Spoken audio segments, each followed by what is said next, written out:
텍스!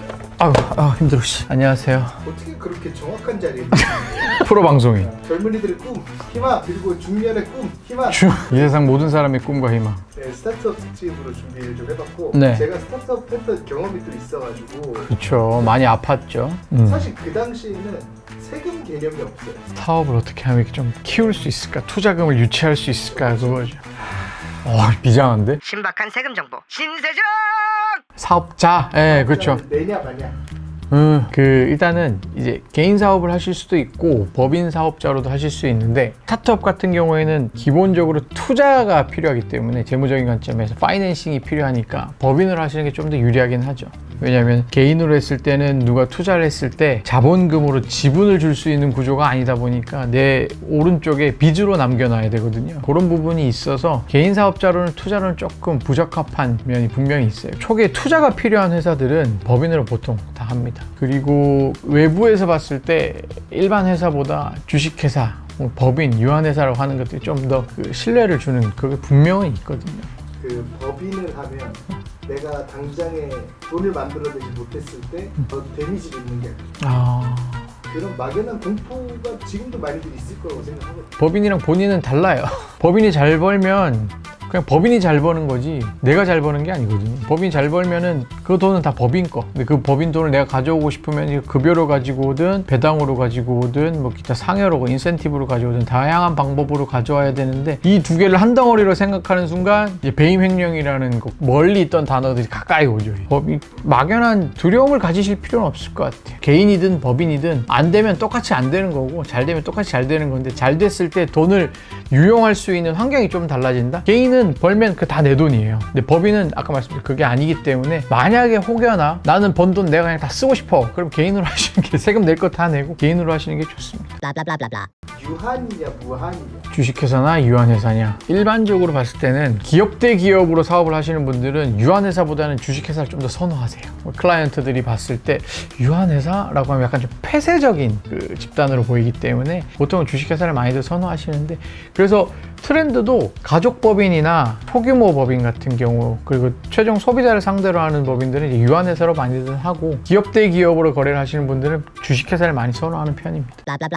정부 지원금 같은 경우에는 이제 자본금으로 들어가는 건 아니고요. 법인을 만들어 놓으면, 그러니까 만들 때 이제 자본금을 세팅을 하는데, 자본금은 되게 다양하게 있어요. 뭐 10만 원짜리 회사도 있을 수 있고, 뭐 1억짜리 회사도 있을 수 있는데, 법인을 만들어 놓고 정부 지원금을 받으면 그건 이제 크게 두 가지로 구분이 돼요. 지원금을 받았을 때 그걸 내 이익으로, 손익으로 잡을 수도 있고, 그걸 내 자산의 차감 계정으로 정부 보조금 계정으로 잡을 수 있는데, 일반적인 중소기업들 같은 경우에는 보통 다 정부 보조금을 수익으로 잡을 거예요. 왜냐면 그 해에 다 써버리니. 근데 예를 들어서 1억을 받았는데 그 해에 다 쓰면은 수익 1억, 비용 1억 해서 세액에 영향이 없는데, 1억을 받아서 5년 동안 써야 되는 거면 1억 받아서 2천만 원 쓰고 8천만 원이 남으니까 그 8천만 원에 대한 세금을 내야 되잖아요. 그런 경우에는 보통 자산의 차감 계정으로 잡아놓는 경우가 많습니다. 그러면 이제 세액 효과 없이, 세금의 영향 없이 정부 보조금을 운용할 수도 있죠. 정부 지원금 받으시는 분들이 꼭 체크하셔야 될 그 계약서에 이게 나중에 반환 의무가 있는지 없는지 잘 체크하셔야 돼요.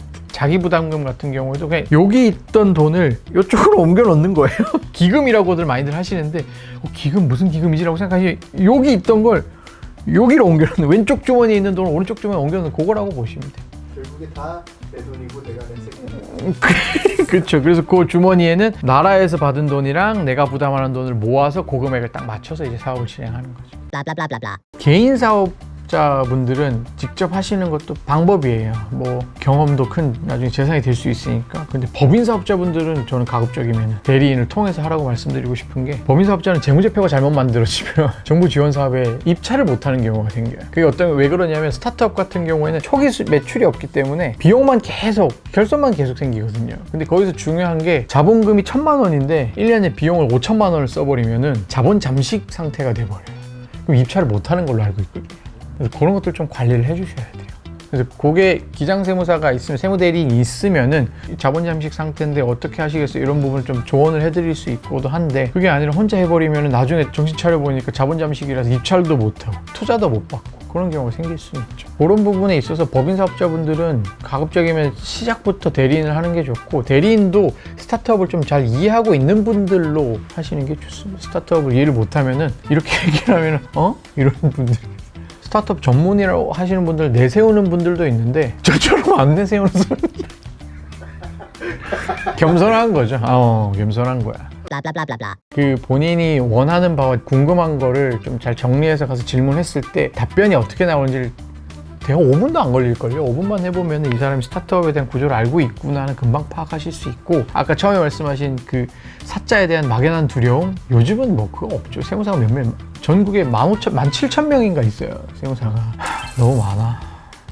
편하게 가서 상담하시면 되고, 상담료가 있는 사무실도 있고 없는 사무실도 있을 텐데, 초기 상담료 몇십만 원 때문에 나중에 많은 걸 그르치는 일이 생길 수도 있어요. 그래서 저는 세무 대리인을 사업 시작하고 만나는 것보다는 사업 시작하기 전에 만나는 걸 추천을 드리거든요. 왜냐면 그때 업종을 어떻게 정하느냐에 따라 가지고 감면을 받느냐 못 받느냐 이슈가 달려있기 때문에. 예를 들면 그런 경우도 있었어요. 그렇죠, 사장님이 제조업이셨거든요. 근데 도소매업으로 창업을 하신 거예요. 근데 나중에 제조를 추가를 했단 말이죠. 근데 그건 창업이 아니거든요. 그분 창업 가면 못 받으셨어요. 사업자 다 내놓고 저한테 오신 거예요. 등기 다 내놓고 지원금 다 받고. 이거 창업 감면이 안 되는데? 근데 본인도 어디서 상담을 들었어요. 창업 감면 된다. 이런 식으로 감면을 잘못 받아서 토해내신 분들도 많아요. 제조업이니까 감면 되니까 해야지, 업종 추가는 창업을 안 보기 때문에. 그것까지 대리인들이 히스토리를 쫓아가기가 어려우니까 그런 부분들은 상담을 할 때 좀 자세하게 상황을 설명해 주는 게 일단 가장 중요하다고 볼 수 있습니다. 그게 마지막 질문이었거든요. 어떤? 방금 말씀.